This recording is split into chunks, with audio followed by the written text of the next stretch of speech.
uma satisfação grande estar com vocês novamente. Um momento de estudo, um momento de crescimento, tanto um crescimento de conhecimento, como também da fé e firmeza no Senhor e Salvador Jesus. Quanto melhor nós conhecermos a palavra do nosso Deus, melhor nós estaremos também prontos para nos posicionar diante do mundo em certas situações e até mesmo na questão de doutrina, né? Aquilo que faz parte da vida da igreja, aquilo que faz parte onde nós firmamos os nossos pés todos os dias nesta palavra. E esse tema, doutrina cristã, o que é doutrina, na verdade foi um tema até sugerido pelo nosso presidente da congregação aqui, da Congregação Concórdia, e é um tema realmente importante para nós conversarmos sobre ele. E para esse momento, para conversarmos sobre isso, para trazer uma explanação muito tranquila para todos nós, convidei aí o nosso professor e doutor Paulo Moisés Nerbas, né, além do nosso professor, um grande amigo, que já esteve conosco em outro momento falando sobre os benefícios da Santa Ceia, né, como é o que nós recebemos ao participarmos da Santa Ceia e quais são os benefícios que nós temos. Então, nós queremos saudar aí o nosso convidado da noite. Boa noite, professor, tudo bem? Boa noite, pastor Vomir, boa noite a todos os irmãos e irmãs que nos assistem, e é uma satisfação voltar a participar deste momento, e estamos aí à disposição para também contribuir com aquilo que está ao nosso alcance a respeito deste tema tão importante, tão interessante e tão decisivo. E eu vou usar essa palavra decisivo de propósito, porque eu espero que no decorrer da nossa exposição fique bem claro, né, por que eu estou usando esse termo decisivo a respeito desse assunto doutrina. Então, obrigado pelo convite, obrigado pela oportunidade, e que Deus nos abençoe, nos conduza e nos ilumine também ao tratarmos deste tema de hoje. Muito bem. O professor ele já dispensa a apresentação, porque ele se apresentou, nós o apresentamos naquela primeira live, e ali ele falou um pouquinho da formação, da vida, e tudo isso é importante, a gente até mesmo conhecer as pessoas com as quais nós temos contato, né, e a seriedade com que é tratar de um assunto assim. Então, fiquem bem à vontade, até mesmo para procurar lá, tem no canal do YouTube, aí no meu canal, aquela primeira live que nós fizemos lá, os benefícios da Santa Ceia, e lá está a apresentação do professor. E eu quero dizer a todos vocês que estão aí em nossa sala, que, lógico, nós não vamos conseguir mencioná-los em todos os nomes, mas se vocês tiverem alguma pergunta, alguma colaboração a fazer nesse momento, vocês fiquem bem à vontade para fazê-lo, tá? Podem colocar aí, que nós estaremos aí, à medida que for aparecendo e dando oportunidade, nós estaremos respondendo as perguntas de vocês. Então vamos começar. Quando nós falamos de doutrina, nós vivemos num contexto social em que há uma verdadeira confusão do que é doutrina. E muitas vezes eu mesmo tenho ouvido pessoas afirmarem: a igreja de vocês não tem doutrina. É claro que eles estavam falando naquela situação de um momento, por exemplo, proibir bebida alcoólica, de mulheres usarem calça comprida e assim por diante. Então, há uma verdadeira confusão. E, sem dúvida, os nossos membros também, eles têm muitas dúvidas sobre isso. E é por isso que nós resolvemos até conversar sobre isso. Então, vamos começar, talvez, respondendo o que é doutrina. Pois não, pastor. Então, nós começamos aí, assim, uma simples definição do que é doutrina. Se nós pegarmos só a palavra doutrina, fora do ambiente religioso, fora do contexto religioso, doutrina significa todo um conjunto de ensinamentos, todo um conjunto de ensinamentos de um determinado grupo. Pode ser, por exemplo, um grupo religioso, pode ser um grupo político, pode ser um grupo de outras características, né? Então, é aquilo que um determinado grupo crê, ou confessa, ensina e pratica. Isso é doutrina. E aí nós temos várias doutrinas, né? Se nós olharmos, por exemplo, só para o ambiente das religiões, nós vamos falar, por exemplo, numa doutrina espírita, uma doutrina católica, uma doutrina da Assembleia de Deus, e também falamos de uma doutrina luterana. Então, este é um sentido assim bastante amplo e bastante geral do que significa doutrina. E neste sentido, a doutrina ela serve para a gente conhecer um determinado grupo. Por exemplo, se alguém quiser conhecer alguma coisa sobre, vamos lá, o espiritismo, ele vai estudar a doutrina espírita. Se alguém quiser conhecer alguma coisa sobre o catolicismo, ele vai estudar a doutrina do catolicismo. Se alguém quiser conhecer alguma coisa sobre a doutrina da Igreja Batista, ele vai estudar a doutrina da Igreja Batista. E se alguém quiser conhecer alguma coisa sobre a doutrina luterana, ele vai estudar a doutrina da Igreja Evangélica Luterana. Então, esse é um sentido, assim, é um apanhado bastante geral e um apanhado bastante amplo para definir, né, o que nós entendemos por doutrina, não é? E até se fala, por exemplo, em ambientes fora da igreja, né? Daqui a pouco você fala na doutrina capitalista, na doutrina socialista, na doutrina marxista e assim por diante, né? Então, esse é o sentido de doutrina, como o mundo vê doutrina, como o mundo entende doutrina. Não é? Tanto é que, por exemplo, quando uma pessoa quer conhecer algo mais a respeito de uma religião ou a respeito de um outro grupo, a gente costuma dizer que essa pessoa precisa ser doutrinada, né? Ela precisa ser doutrinada. O que significa ser doutrinada?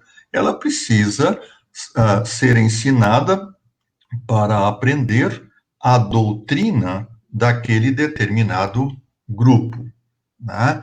Nós, na Igreja Luterana, e eu não sei se aí na Congregação Concórdia, mas em muitos locais na Igreja Luterana, se chama o período de instrução de confirmandos de o período da doutrina.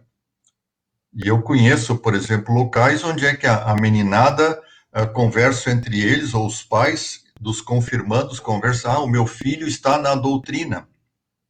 O que significa ele está na doutrina? O que é esse estar na doutrina? Ele está naquela etapa de sua vida onde ele vai aprender, então, os ensinamentos e aquilo que a Igreja Luterana crê, ensina, confessa e pratica. Então, isso aí é uma definição, assim, geral de doutrina, que Por é exemplo, interessante. Pois Não. sim, professor, então podemos até afirmar se o mundo também, no sentido assim, existe lá um grupo de pessoas dentro de uma associação, por exemplo. E essa associação ela tem regras. Poderíamos dizer que são doutrinas que seriam praticamente as leis que regem aquela associação? Mesmo que não seja usado o nome doutrina, mas é esse sentido realmente, né? Se você quiser conhecer uma associação X, né, você vai conhecer aquelas que são as suas leis ou as suas regras que definem o que é aquela associação. Então, a doutrina, ela define, ela tem esse caráter, ela define, não é, o que um determinado grupo tem em comum, faz em comum, confessa em comum, busca em comum, pratica em comum e assim por diante, né? Então, esse é o aspecto, assim, importante da doutrina. Ela serve para definir, para tornar conhecida uma determinada instituição ou tornar conhecido um determinado grupo. Por isso, a palavra doutrina, ela não tem apenas o sentido religioso, né? Ela tem um sentido mais amplo. Ela é usada, claro, ela é usada mais dentro do sentido religioso, né? Mas não é este o único sentido, tá? Então, é importante para nós, até para os que estão nos assistindo, né, guardarem bem isto aqui, que a doutrina, ela serve para definir, para tornar conhecido o que existe em comum num determinado grupo, seja religioso, na maioria das vezes é religioso, ou então numa instituição que não é religiosa também. Mas para isso serve a doutrina, para definir, para tornar conhecido, né? Então, esse é o significado da palavra doutrina aqui, né? Então, trazendo isso para dentro agora do âmbito religioso, pensando na questão de doutrina, o que é doutrina, então se a igreja, se uma denominação, por exemplo, define que mulher não pode cortar o cabelo, para eles isso é uma doutrina, para eles, mesmo que a gente não concorde, mas para eles seria uma doutrina. Perfeito, perfeito. Né? Se é um grupo, né, que tem isto aqui como algo que de verdade, algo que creem, que praticam, que buscam, é uma doutrina. É uma doutrina. Né? Então, qualquer desses aspectos aqui que serve para identificar um determinado grupo, e agora nós não vamos aqui entrar no mérito aqui neste momento, se está certo ou se está errado, não é essa a questão, né? Eu acho que o pastor também mencionou isso aqui só para exemplificar, né? Sim, Mas sim. Uhum. é uma doutrina, não é? Por exemplo, se nós temos, ou então nós temos aí um grupo que não é que crê que não se deve tomar nenhum tipo de bebida alcoólica. É uma doutrina. Ou então, não é, como nós temos aí também, quem diga que é pecado comer carne vermelha na Sexta-feira Santa, por exemplo.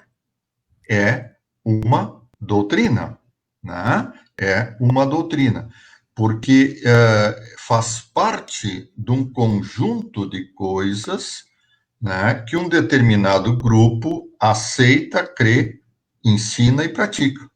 Né? Então, isso aí é uma doutrina. E aí, pastor, e os irmãos e irmãs aí, há milhares de doutrinas aí, né? Nós estamos no mundo aí cercado de várias doutrinas e cada vez mais aparecem, né, especialmente agora com a mídia a todo vapor e programas de televisão, cada vez mais aparecem doutrinas, e às vezes doutrinas que a gente nunca imaginou que pudessem aparecer dentro de uma igreja, acabam aparecendo. Então, há doutrinas e doutrinas e doutrinas, e eu acho que até a volta de Jesus vão aparecer cada vez mais, mais doutrinas. No meio E desta, algumas vão nos espantar, né? mas e bastante, e algumas já nos espantam, né? Então, no meio porque na verdade não é vamos dizer assim, no meio desta multidão de doutrinas, né, uma pergunta, ela precisa ser destacada. E esta pergunta é a mais importante de todas, não é? E tem muita gente que faz essa pergunta até quando se refere às religiões. Por exemplo, talvez o pastor já ouviu, ou alguém que nos assiste já ouviu, uma pessoa dizer assim, mas escuta, afinal de contas, não é verdade que todas as religiões levam a Deus? Que todas as religiões ensinam o bem? Então, por que tanta diferença? Né? E essas diferenças aparecem onde? Nas doutrinas. Né? Se todas as religiões querem a mesma coisa, se todas as religiões querem o bem, querem levar a Deus, por que tanta divisão? Por que tanta diferença? Não é? Por que tanta doutrina diferente? Então, essa é uma pergunta importante, né, que ela está no imaginário de muita gente. Muita gente faz essa pergunta. E aí, ela nos leva a outra pergunta, que é a mais importante de todas. Qual a doutrina confiável? Qual a doutrina confiável? Então, essa é justamente isso que eu ia até abordar, por exemplo, assim, trazendo isso agora para dentro do nosso conceito de doutrina, né? Sim. Qual seria, então, o conceito que nós temos quando nós afirmamos isto é uma doutrina, né? Perfeito, perfeito. Isso está diretamente ligado com esta pergunta, não é de qual a doutrina confiável.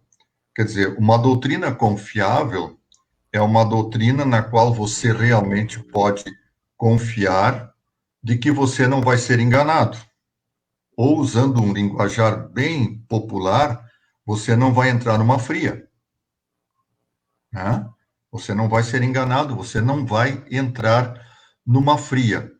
Então, por que isto aqui é importante? Agora nós vamos entrar especificamente no campo religioso, no campo das religiões, no campo não é, vamos falar da importância das doutrinas dentro do campo religioso. Por que é importante a gente ter uma doutrina confiável? Por que é importante? Né? Não seria importante, vejam bem, eu vou começar pelo negativo. Não seria importante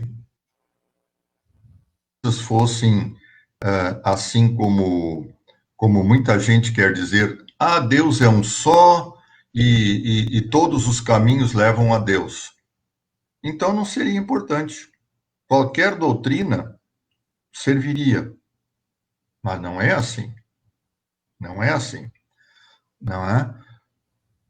E se nós vamos consultar a Bíblia Sagrada, nós encontramos uma palavra de Jesus que nos faz pensar. Né? E é uma palavra de Jesus realmente muito, muito séria e que eu trago para a nossa reflexão agora, que está no Evangelho de Marcos, capítulo 7, né? Capítulo 7, versículos 6 e 7. Quando Jesus está lá, os fariseus e os escribas vêm conversar com Jesus e querem atacar Jesus, aí Jesus responde, no versículo 6, ele diz assim, bem profetizou Isaías a respeito de vocês, hipócritas, como está escrito. E aí ele cita o profeta Isaías, este povo me honra com os lábios, mas o seu coração está longe de mim. Em vão me adoram, ensinando doutrinas que são preceitos humanos. Esse texto bíblico aqui é por demais importante nessa nossa conversa sobre doutrina. Tá? Jesus tinha diante de si os fariseus, que eram os anciãos, que eram as autoridades religiosas da época, né? eram honrados e considerados como os grandes religiosos, e, na opinião do povo, né, se tinha alguém que estava perto de Deus, eram aqueles homens. Afinal de contas, eram os doutores, eram os grandes religiosos. Só que Jesus se refere a eles citando o profeta Isaías, né, e diz: Este povo me honra com os lábios, mas o seu coração está longe de mim, e em vão me adoram, ensinando doutrinas que são preceitos de homens. Então, aqui, meus irmãos, vocês veem por que é importante esta pergunta: qual a doutrina confiável? Por quê? Porque há doutrinas que não levam à verdadeira adoração de Deus. E é interessante que Jesus aqui usa a palavra em vão me adoram. Nós todos sabemos o sentido, o que é algo em vão. Algo em vão é algo que não traz nenhum proveito. É algo perdido. É algo que não se aproveita nada. Então, o que Jesus está dizendo, né?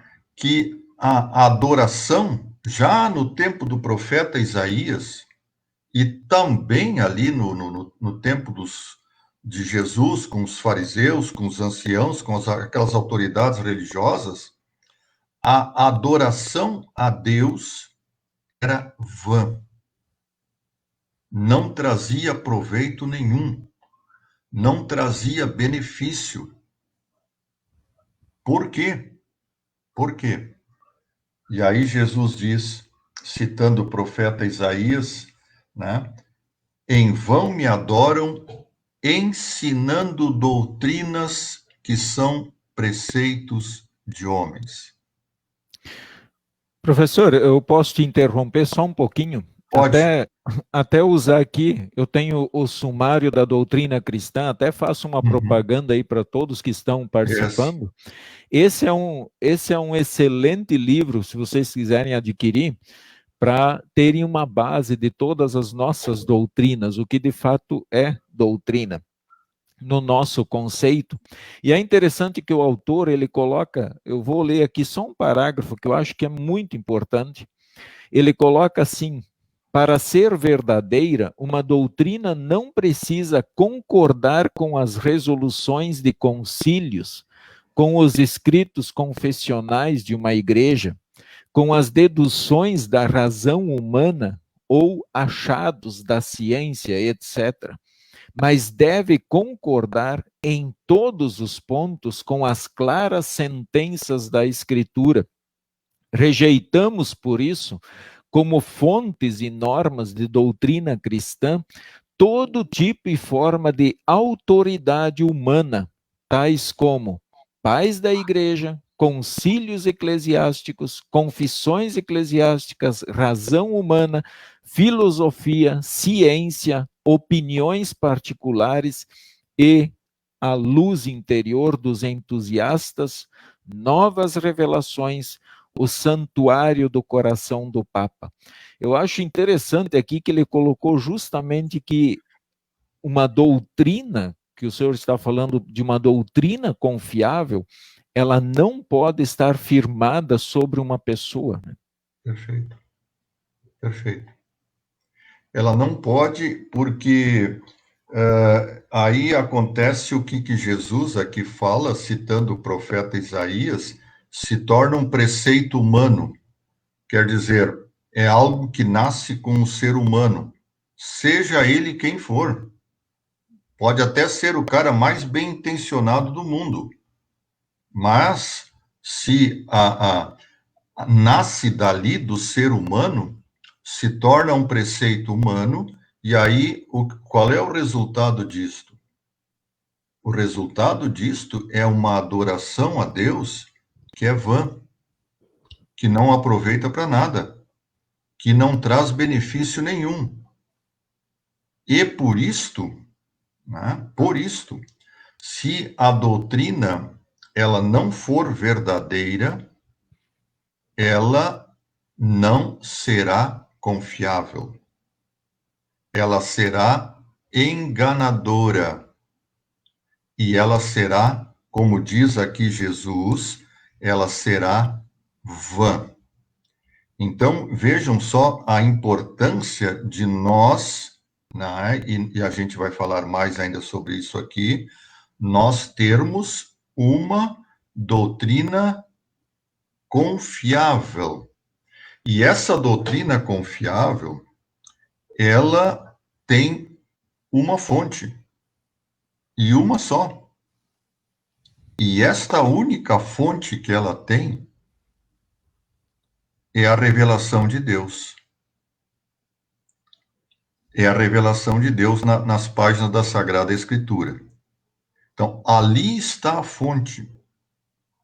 E se uma doutrina não combinar com a fonte, ou se ela não brotar da fonte, olha, se ela não jorrar da fonte, ela não é confiável. Não importa em que denominação, em que igreja, se, por exemplo, na igreja luterana, nós criarmos uma doutrina ou tivermos uma doutrina que não brote da revelação bíblica, ela não é confiável. Ela é enganadora. Ela é vã. Ela não contribui para a adoração a Deus. Bem pelo contrário, ela pode afastar em vez de aproximar de Deus. Então, esse é o risco, quer dizer, uma doutrina precisa ser confiável, tá? Precisa ser confiável. E é interessante aqui, não é? Porque ela precisa ser confiável, por quê? Porque a importância da doutrina a gente vê no nosso relacionamento com Deus. E Jesus está dizendo, olha, todos esses ensinamentos aqui que são preceitos humanos, que são coisas inventadas pelos homens, isso aqui isso aqui está sendo ensinado, isso aqui está sendo colocado como doutrina que vai levar as pessoas a adorar a Deus, e é vão. E é vão. Então, a importância da doutrina confiável, ela aparece exatamente aqui, na relação da pessoa com Deus. Na minha relação com Deus. Então, eu preciso, porque está em jogo a minha relação com Deus, está em jogo a minha salvação. Eu preciso ter certeza de que aquilo que me é passado como doutrina na minha igreja é confiável. Existe, professor, algum critério que se usa, por exemplo, nós como igreja luterana, nós temos apenas 2 sacramentos e temos 4 pontos que definem esse sacramento. Ontem nós ainda falamos sobre isso quando tratamos sobre a questão da Santa Ceia. Existe algum critério para nós como igreja cristã, alguns pontos que a gente pode observar para definir e dizer, não, isso de fato é uma doutrina, isso não é uma questão cultural, isso não é simplesmente uma praxe que vinha sendo praticada? Uhum. Bom, aí entra em questão, né, aquilo que nós chamamos na teologia de princípios de interpretação bíblica. Né? O que são princípios de interpretação bíblica? São princípios que são usados para se interpretar o texto bíblico.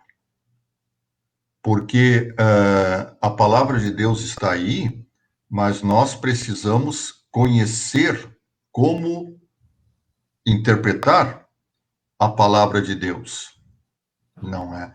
Então, existem princípios, e esses princípios é que nos asseguram se nós estamos fazendo uma interpretação correta da Escritura Sagrada ou se nós estamos fazendo uma interpretação distorcida da Escritura Sagrada.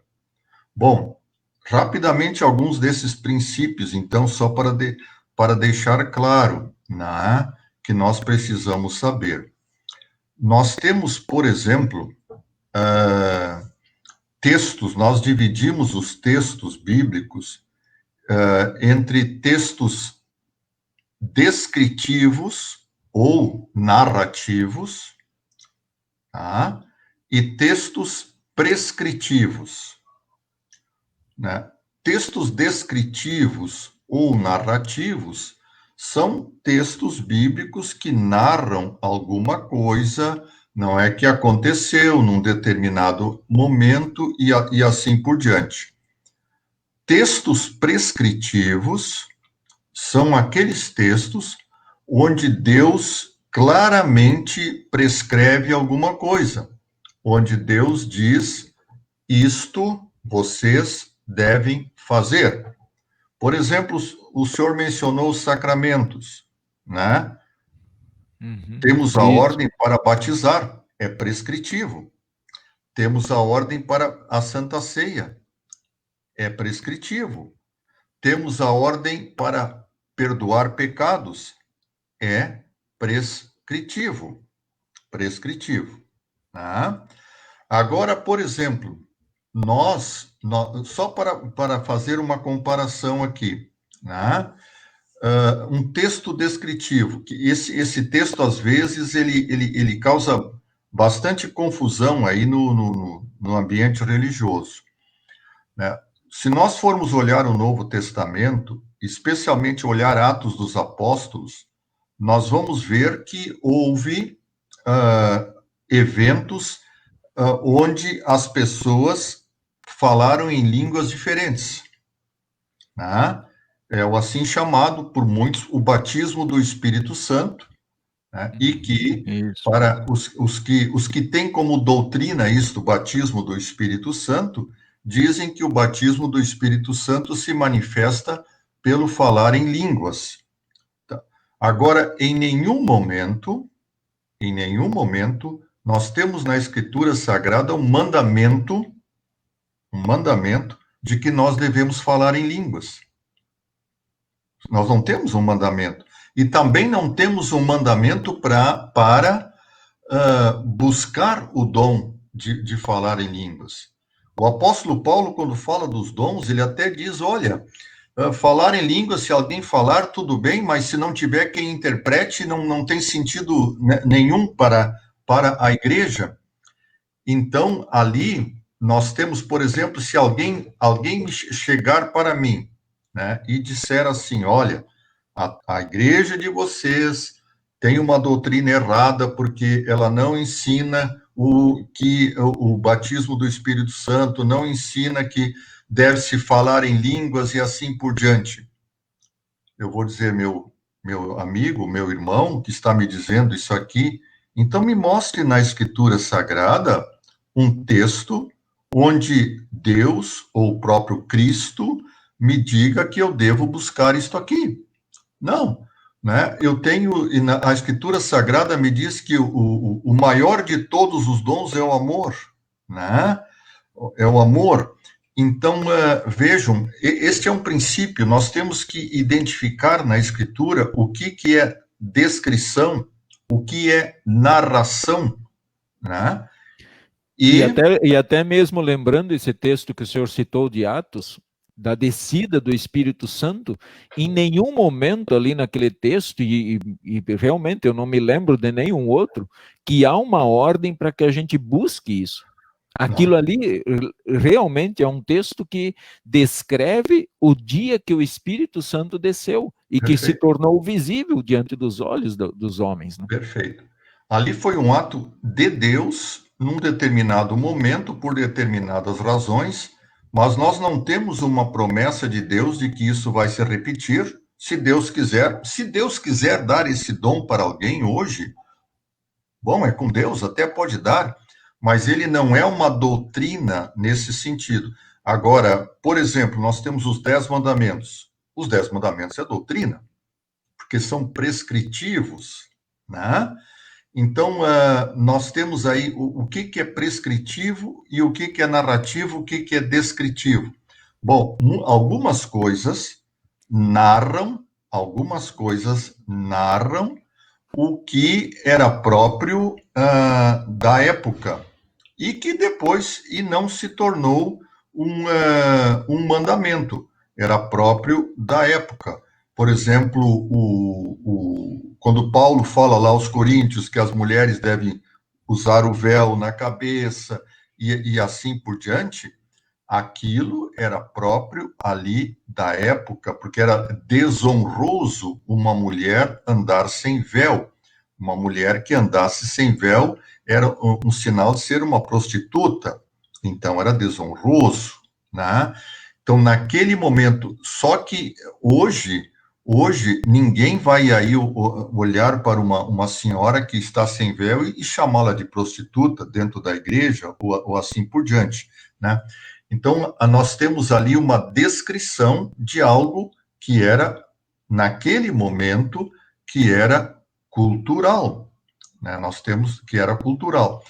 Então, esse é um princípio, né? Para nós sabermos identificar o que é uma descritivo, o que é narrativo, o que é prescritivo. Aquilo que é prescritivo, que Deus institui, que Deus ordena, que Deus nos manda seguir e fazer como igreja, isso não tem discussão. Isso não se discute, né? Não se discute. Quer dizer, ali é doutrina, então nós podemos ter absoluta confiança, né, de que aquilo ali, de fato, não vai me enganar, de que aquilo ali é confiável. Por exemplo, né, quando Jesus diz, né, eu sou o caminho, a verdade e a vida, ninguém vem ao Pai senão por mim. Bom, isso aqui é uma verdade. É uma verdade. Aí eu disse, não, mas de repente eu tenho outros caminhos para ir a Deus, eu tenho outros caminhos para me salvar, tem outras maneiras de salvação. O que é isto? São preceitos de homens e não são confiáveis. Agora, João 14:6 é confiável? Eu sou o caminho, a verdade e a vida, ninguém vê. Claro que é confiável, porque é Jesus que está dizendo, né? E não deixa dúvida nenhuma. Então, aquilo ali prescreve como o único caminho para a salvação Jesus. A confiança em Jesus. Fora dele, não há salvação. Então, só para que as pessoas que estão na sala aí compreendam um pouquinho melhor, né? Por exemplo, então, falando de salvação, então, se alguém chegar para qualquer pessoa e falar assim, você precisa, por exemplo, assim, ofertar tantos por cento da sua renda para ir ao céu, isso passa a ser apenas uma doutrina humana. Porque biblicamente ela não descreve, até mesmo nós falaríamos que a oferta, ela é um fruto da nossa fé. Ela não é o que nos leva ao céu. Inclusive a gente faz isso porque nós já estamos salvos. Perfeito. Então, só para que as pessoas tenham a clareza um pouquinho maior do que o senhor estava falando, né?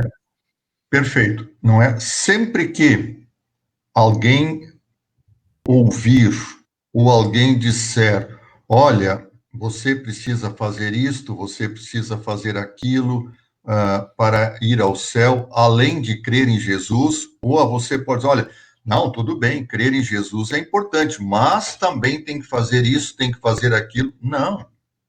Isto aí já está colocando uma doutrina humana. Uma doutrina humana. E aí, qual é o perigo disso aí? Essa doutrina humana é vã.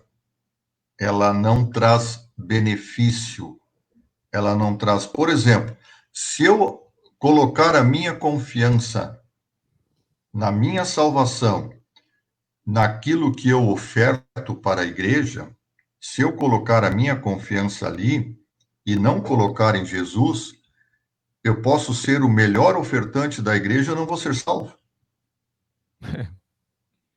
Eu vou, por quê? Porque eu confiei numa doutrina vã, uma doutrina que não trouxe benefício, tá? Então, essa palavra vã, eu gostaria, assim, que ficasse bem gravada, né? Marcos 7:7, aí com os irmãos e irmãs, né? Doutrina vã. É aquela doutrina, não, e vejam bem, um cuidado que a gente deve ter aqui. Não dá para a gente aplicar aqui aquilo que o povo diz, se não fizer bem, mal também não faz. Não. Em termos de doutrina, se não fizer bem, faz mal. A doutrina que não faz bem, faz mal. Por quê? Porque ela prejudica o nosso relacionamento com Deus. Ela pode prejudicar a nossa salvação. Não é? Ela prejudica aquela vida que Deus nos dá para viver com os seus filhos e suas filhas, e a gente, às vezes, por não prestar atenção no que Deus diz, acaba criando outras coisas que surgem da mente humana, surgem da imaginação humana, mas não são confiáveis. Acabam Até, sendo vãs. até mesmo, né, professor, podemos lembrar aí como nós estamos a poucos dias de lembrarmos a reforma, né? Lutero, ele ia no quarto dele e se chicoteava pensando em alcançar a graça de Deus, né? Aquilo ali era puramente uma doutrina humana. Ele não estava alcançando nada com Deus. Isso era apenas Perfeito. um fardo, um peso que estava sendo colocado sobre ele, que não fazia lógica, não era assim algo estipulado por Deus na doutrina da salvação em Cristo, né? Perfeito, pastor. E esta lembrança é oportuna, né? Estamos a poucos dias da reforma. E por que que a reforma surgiu? A reforma não surgiu porque Lutero brigou com a Igreja Católica da época. A reforma não surgiu porque Lutero era um padre que queria casar, como alguns falam, né? A reforma surgiu da profunda preocupação de Lutero do seu relacionamento com Deus e do relacionamento das outras pessoas com Deus. Então, o que levou a surgir a reforma, a aparecer a reforma, foi uma preocupação pastoral, né? Aquilo que angustiava Lutero, que amargurava Lutero, que desesperava Lutero, que era a grande pergunta: como eu posso ter um Deus misericordioso? E aí, os caminhos que eram para ele, o caminho das obras, né? O caminho do sofrimento, doutrinas de homens, mas tudo aquilo ali era vão, não aproveitava para nada.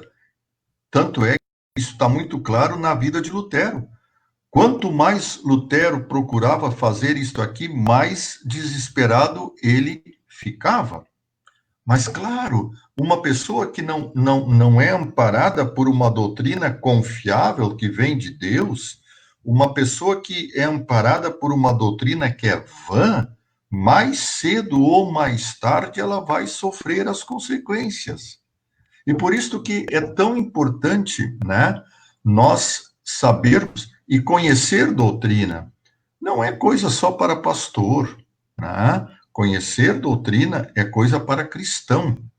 Quer dizer, e nós temos um exemplo bíblico, né, muito claro, daqueles cristãos de uma determinada região lá que eles examinavam na Escritura para ver se a pregação que os apóstolos estavam dando para eles era realmente verdadeira. Então, conhecer doutrina não é para conhecer o que a igreja luterana ensina. Isso aqui é secundário.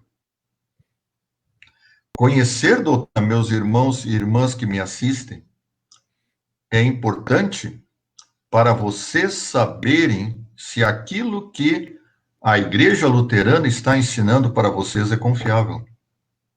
Por quê? Porque está em jogo o vosso relacionamento com Deus.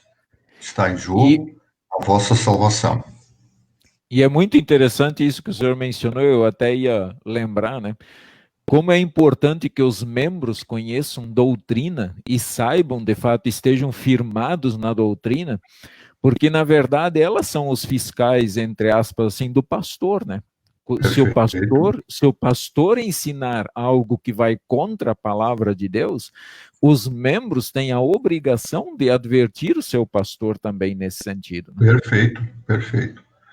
Perfeito, porque a igreja é um conjunto, né? A igreja não é do pastor, não é só o pastor, a igreja é um conjunto. E o pastor está ali colocado por Deus como guia espiritual, né? E o guia, eu gosto muito, né, desta expressão guia espiritual para um pastor. Eu acho ela muito bonita e muito completa, por causa da palavra guia. O que é um guia? Imagine alguém que vai fazer uma excursão, um passeio no meio de uma floresta. Vai na frente um guia. Bom, mas se esse guia não for confiável, os perigos que as pessoas vão correr. Então, o pastor é o guia espiritual, né? O pastor é o guia espiritual. Bom, como é que eu, que sou guiado pelo meu pastor, vou adquirir confiança neste meu guia espiritual? Eu vou adquirir confiança quando ele realmente merecer a minha confiança. E quando é que ele merece a minha confiança? Quando ele ensina fielmente aquilo que Deus tem para nos revelar, né? Aí, de fato, agora, se eu não posso perceber isso no meu guia espiritual, eu vou começar a ter desconfianças, né? Então, é importante que os cristãos, né, todos eles, aprendam ou tenham o desejo de conhecer doutrina. Não para simplesmente dizer, eu sou luterano e sei que a igreja luterana ensina isso, isso, isso, aquilo. É importante? Claro que é importante. Mas não é o mais importante. O mais importante é, eu quero conhecer aquilo no qual eu coloco a minha confiança para estar num relacionamento correto com Deus. Esse é o ponto importante. Hein, professor, podemos então dizer assim, conhecer doutrina bíblica, para que conhecer bem essa doutrina bíblica, para nós até mesmo sabermos o que é doutrina humana, né? Porque quanto mais eu conheço a doutrina bíblica, mais eu sei e consigo identificar muito mais fácil aquilo que é doutrina humana, aquilo que não me acrescenta em nada.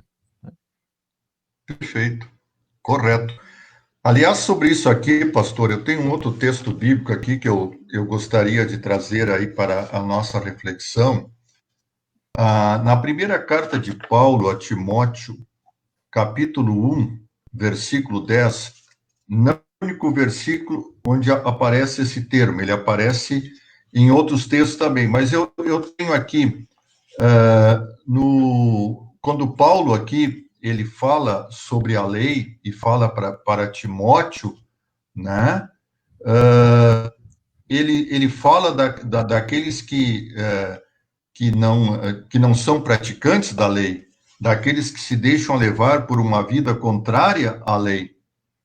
E aí Paulo termina o versículo 10 dizendo: para os que fazem juramento falso e para tudo que se opõe à sã doutrina.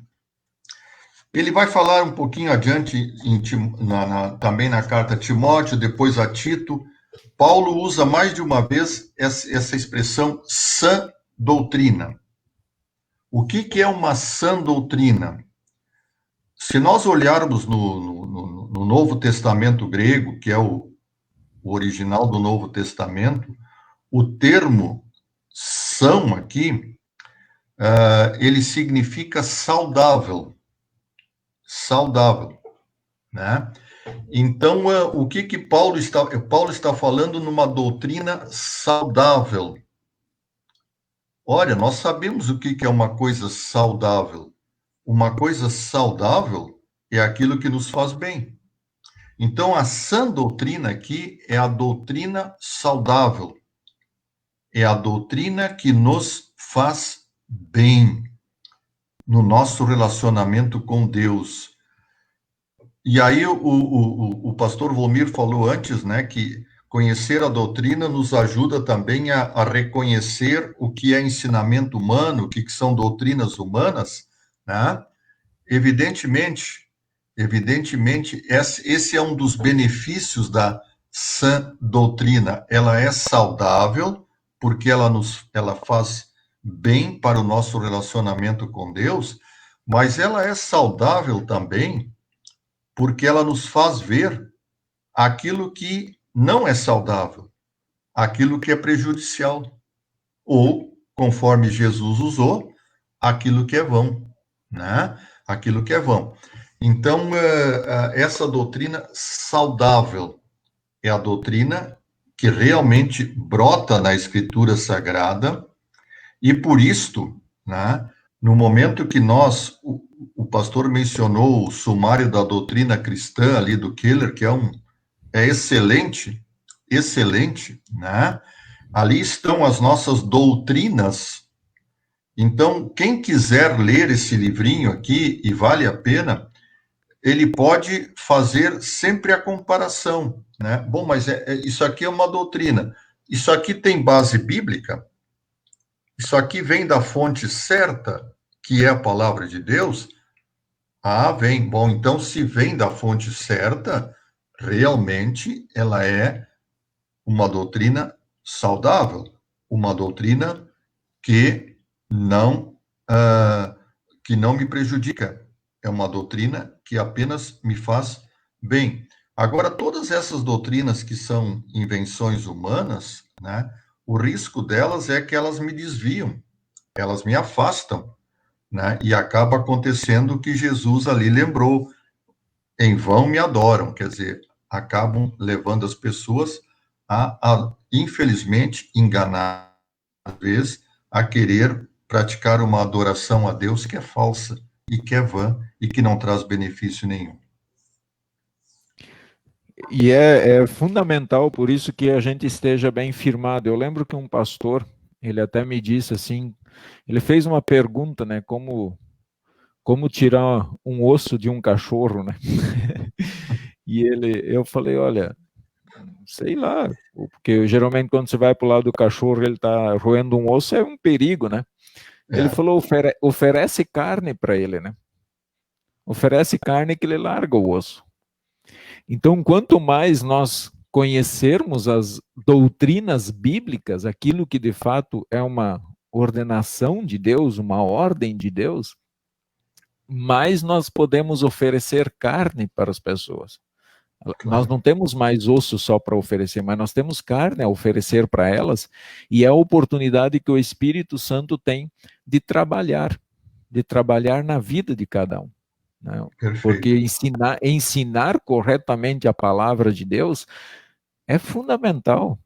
Até antes o senhor falou do princípio de interpretação bíblica, né? Então, para nós, o grande princípio é que a Escritura interpreta-se a si mesmo. Se há dúvida com relação a uma passagem, busque outras. A Escritura ela vai se interpretar a si mesmo. Nós não precisamos nos preocupar com isso, né?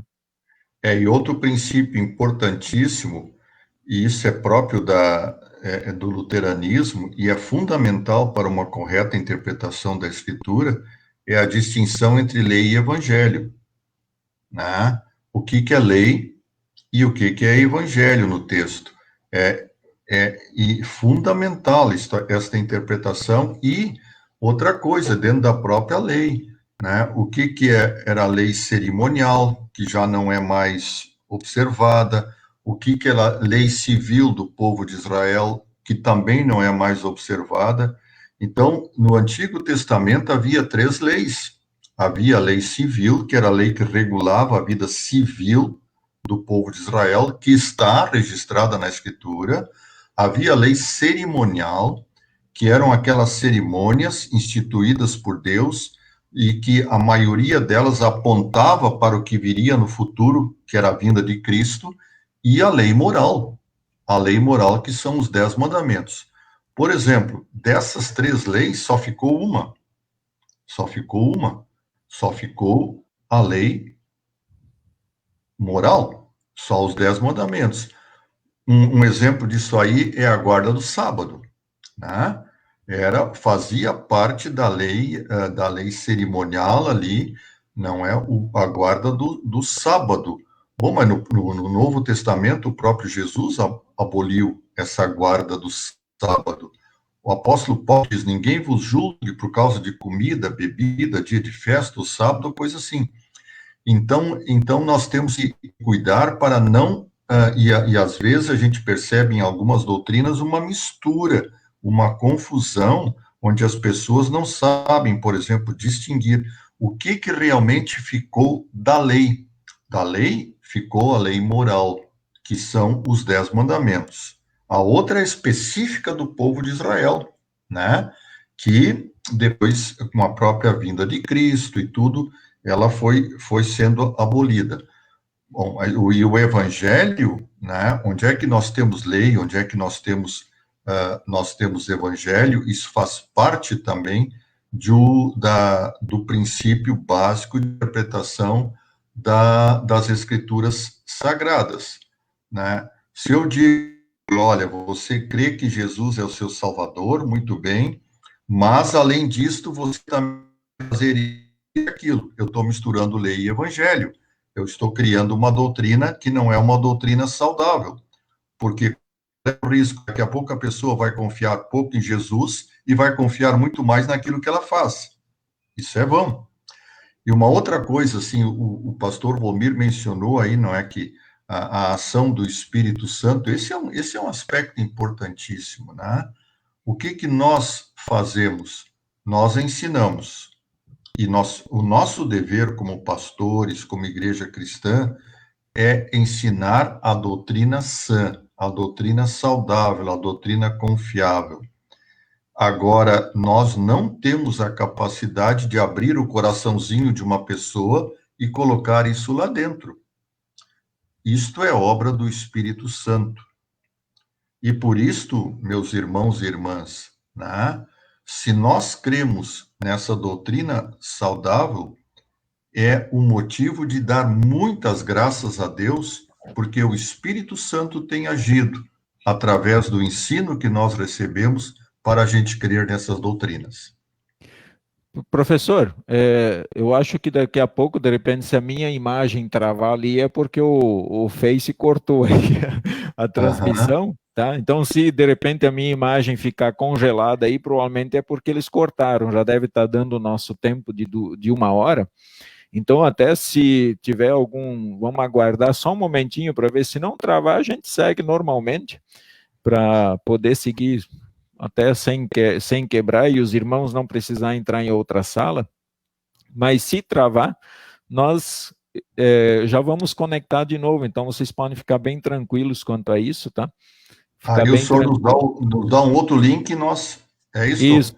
Aí eu encaminho um novo link aí para o senhor e aí nós entramos numa outra live aí sem problema, porque tem uma pergunta, a terceira pergunta é fundamental para nós concluirmos essa live aí, que vai ajudar muito os nossos ouvintes aí, né? Então vamos continuar falando, né? Isso. Se travar, travou. Aí nós entramos de novo, tá bom? A terceira pergunta, ela de uma certa maneira, ela já foi respondida, né? Ela é confiável e a importância da doutrina no nosso relacionamento com Deus, né? Então, realmente, ela é extremamente importante porque ela define se o nosso relacionamento com Deus está acontecendo da forma como Deus quer que aconteça ou se ele está acontecendo de uma forma que a gente imagina que deve ser, mas que é diferente da forma como Deus quer que aconteça. Então, este é o problema, gente. Não é a questão de, todo mundo pode crer o que bem entende, tudo leva para Deus. Não, isso é mentira do diabo. Isso é mentira do diabo. Tá? Então, a doutrina tem a sua importância justamente porque ela vai definir o nosso relacionamento com Deus, né? Imaginem, sem querer atacar nenhuma doutrina aqui, nosso objetivo não é atacar doutrinas diferentes, mas assim, apenas para citar um exemplo. Nós cremos firmemente na vida eterna e na esperança da ressurreição. E isto nos traz uma grande esperança e um grande consolo. Agora imagina se, por acaso, nós, em vez de crer na esperança da ressurreição, nós crêssemos na reencarnação. Na reencarnação. E abandonássemos a confiança em Jesus como nosso Salvador. Qual seria o resultado disto? Qual seria o resultado disto? Terrível. Terrível. Condenação. Né? Então, meus irmãos, este é o dado que nós não podemos esquecer. Né? A doutrina é importante e sumamente importante, e por isso que eu usei logo na minha introdução o termo decisivo. Agora eu volto a esse termo, porque agora é o momento. Né? Por que conhecer bem o que é doutrina e uma doutrina confiável é decisivo? Porque decide o meu relacionamento com Deus. Decide a minha vida aqui no mundo com o filho ou filha de Deus e decide o meu destino eterno. O meu destino eterno. Então, gente, isso aqui não é brincadeira. E graças a Deus, e a gente diz isto com a boca cheia e o coração transbordando de gratidão, graças a Deus, Deus coloca à nossa disposição, não é? Através da igreja a qual nós pertencemos, Deus coloca na sua misericórdia à nossa disposição a doutrina confiável ou a doutrina saudável. Até mesmo ampliar um pouquinho esse tema aí, professor, nessa questão do relacionamento, a importância de conhecer e até mesmo de seguir uma doutrina correta, né? E o senhor falou de salvação. Hoje, uma das grandes coisas, do sacramento que tira muita gente da igreja, eu falo isso porque muita gente tem falado, é a questão do batismo. E aí há uma grande confusão, tanto na questão do batismo de criança, e muitas vezes até na questão do batismo de adulto, né? Como o termo decisivo, o batismo ele é decisivo na vida de uma criança. Nós não temos o direito de não batizar uma criança. Não. Nós não podemos dizer, eu não vou permitir que meu filho seja batizado. Até pode dizer, e a igreja vai respeitar isso. Mas, no entanto, os pais, eles têm uma responsabilidade diante de Deus com isso, porque é uma coisa decisiva. Se a criança falecer dali 2 meses, o que acontecerá? Sem batismo. Nós não estamos aqui definindo se ela vai para o céu ou para o inferno, mas o batismo é decisivo na vida dela. E é uma das coisas que tem, na verdade, assim, causado uma grande confusão nos nossos dias. Muitos irmãos, infelizmente, têm abandonado a igreja, porque eles, depois dos 50, 60 anos, eles passam a afirmar que o nosso batismo ele não é válido. Batismo infantil não é válido, né? É lastimável isto, né? E é novamente você não prestar atenção na revelação bíblica, né? E a revelação bíblica, claro que o tema do batismo é um tema que daria para fazer, no mínimo, 2 lives que não esgotaria. Mas a revelação bíblica é muito clara, especialmente sobre sobre dois aspectos que são decisivos aqui. Em primeiro lugar, a criança é pecadora.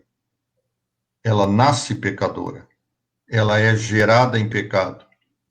Né? Eu nasci na iniquidade e em pecado me concebeu minha mãe, diz o salmista. Isso não quer dizer que a mãe dele pecou quando ele foi gerado. Não, eu nasci a criança é pecadora.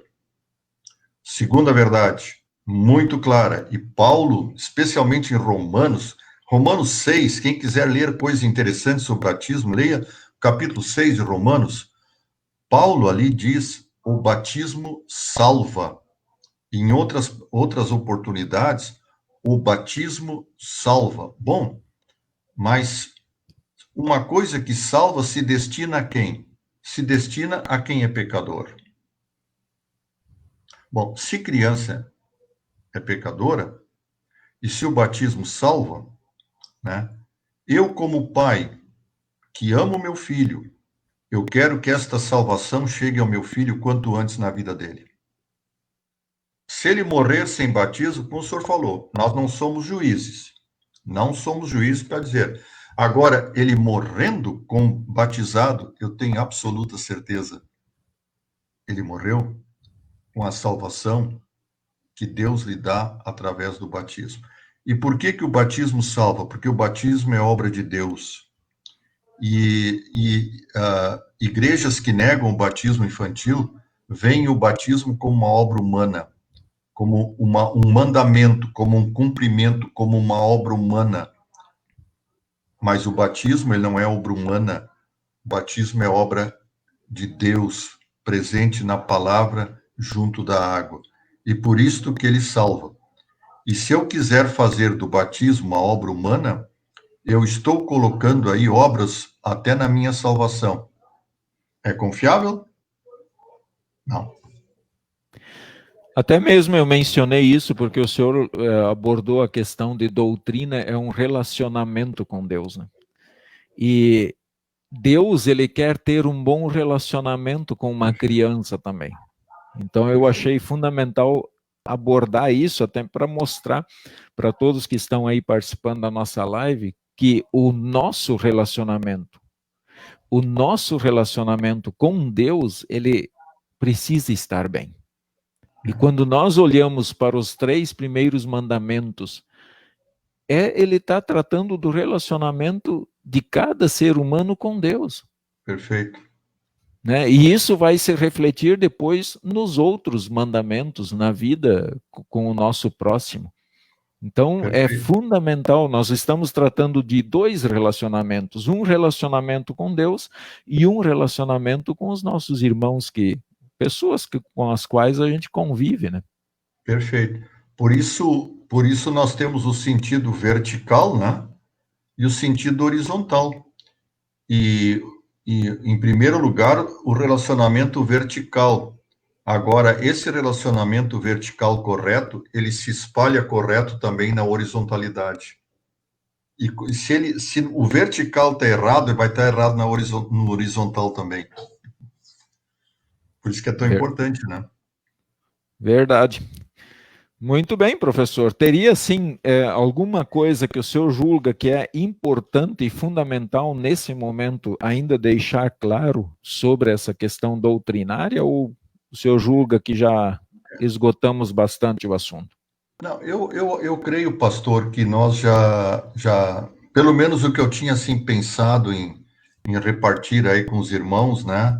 Eu acho que já foi colocado, mas eu não me canso, eu sou um apaixonado pela graça de Deus. E eu não me canso de fazer manifestação nesse sentido. E é só por graça de Deus que nós cremos aquilo que nós cremos. Né? O Espírito Santo, pelo ensino da sua palavra, ele nos faz crer em algo que é confiável. Confiável. E por isto, assim, até não é um apelo, mas é uma palavra muito carinhosa a quem está nos assistindo, queridos irmãos e irmãs, vocês não precisam procurar verdades fora da igreja de vocês. Não porque é a igreja luterana, não, mas porque Deus é muito gracioso, que nos faz, que nos presenteia, né, com uma igreja que nos ensina uma doutrina que é confiável. Tudo que nós precisamos saber. Não é tudo que nós gostaríamos saber. Tem muita coisa que a gente gostaria de saber e Deus não revela. Mas o que nós precisamos saber para um correto relacionamento com Ele, com o nosso próximo e para a nossa salvação, isso nos é revelado. Então, não se deixe enganar. Não precisam procurar nada fora da igreja. Porque Deus nos revela o que tem a nos revelar de modo muito claro naquilo que, com a graça de Deus, a nossa igreja revela. Então, essa é uma palavra que eu digo não como luterano, mas eu digo como um cristão agradecido e apaixonado pela graça de Deus. E nesse sentido, né, professor, nós não precisamos inventar doutrinas por aí, não precisamos, está ali colocado de forma tão clara. Perfeito. Nós não precisamos criar doutrinas para jogar sobre o ombro das pessoas uma carga que se torna tão pesada, Exato. a qual Cristo não permite e nem pede que nós o façamos isso, mas ele deixou tudo claro ali na Escritura, que nós creiamos nessas palavras, que ali Perfeito. estão colocadas. Né? Perfeito. Beleza. A dona Ivone tem uma pergunta aí, professor. Eu posso ainda colocar ela? Olha, se o Facebook nos permitir, vamos lá, né? Não, agora já passou o nosso tempo, agora já está tranquilo. Então tá bom. Ela coloca assim, pastor, se não batizamos uma criança porque jogamos a responsabilidade aos pais, não podendo afirmar o que acontecerá com a criança caso venha a falecer, não nos tornamos coniventes do erro? Gostaria até que se o senhor conseguiu entender a pergunta, né? Deixa eu entender bem a pergunta da dona Ivone. Ela está dizendo se nós não batizamos... Isso.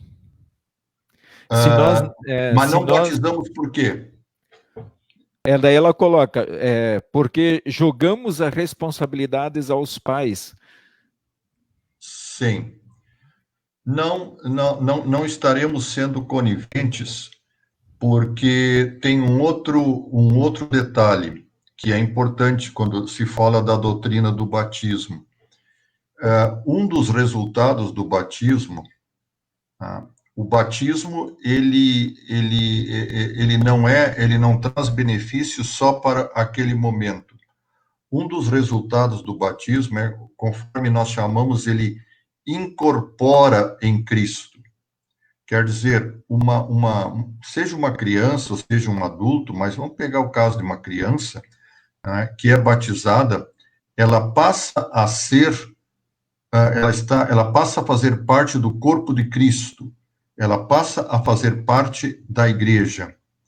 Bom, e por isto, né, ela precisa ser, ela recebe a fé, mas ela precisa ser alimentada na sua fé, ela precisa crescer naquela fé, ela precisa desenvolver a sua vida dentro do corpo de Cristo. E esta tarefa, a igreja, ela pode fazer alguma coisa, mas ela não consegue fazer o mais importante. O mais importante quem tem que fazer é os pais, pela instrução, pela criação que vão dar para aquela criança, não é na fé na qual ela foi batizada. Então, por isto, a responsabilidade é dos pais e também dos padrinhos, né? Porque, inclusive, na nossa liturgia, tem uma palavra aos padrinhos, onde eles prometem, né, se eles precisarem ser responsáveis pela educação na fé da qual a criança foi batizada, se eles assumem aquele compromisso de bom grado diante de Deus. Por que isto? Né? porque não é batizar e largar. Não, é batizar, bom, agora a criança batizada, ela é membro do corpo de Cristo, é membro da igreja cristã. Só que ela precisa crescer dentro do corpo de Cristo. E ela vai crescer através do cuidado de Deus na vida dela. E como é que Deus vai cuidar? Através da sua palavra. Então, precisa ter alguém que vai ser responsável por este cuidado. E esta responsabilidade, em primeiro lugar, é dos pais, é dos padrinhos e é da igreja. Por isso que nós temos na igreja, por exemplo, escola dominical, não é? Nós temos instrução, nós temos momentos com as crianças. Quer dizer, a igreja faz alguma coisa, mas ela não consegue fazer a maior parte. A maior parte, quem tem que fazer realmente são os pais e são, no caso, também os padrinhos. Então, esta é uma razão. Professor, também podemos dizer que nós não estamos jogando a responsabilidade. Vamos imaginar que a criança nasceu, ela não é batizada ainda, e nós não estamos jogando como se a responsabilidade estivesse em nós e jogando em cima dos pais. Não, porque a responsabilidade de trazer ao batismo é dos pais. Perfeito. E a responsabilidade da igreja, ela está muito clara ali em Mateus 28, 20, quando Jesus institui o batismo. Aliás, tem aquilo ali tem uma parte que é muito esquecida, né?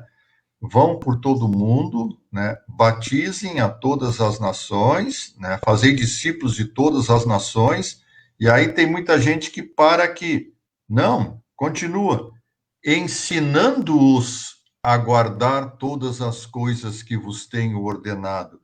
Isto faz parte do batismo. Então, é batizar e ensinar as coisas que Jesus ordenou. Essa é a responsabilidade da igreja, em primeiro lugar. E por isso a igreja batiza e a igreja ensina. Agora, quem é que vai trazer? Quem vai trazer as pessoas para o ensino? Quem vai trazer as pessoas para o batismo? É quem é responsável por elas. São os pais. Professor, gostaria então que o senhor deixasse as suas considerações finais para nós podermos assim encerrar, então? Pois não. Mais uma vez, né, agradeço a oportunidade e sempre é um motivo de muita alegria para mim quando a gente pode repartir com irmãos e irmãs aquilo que Deus nos ensinou, né?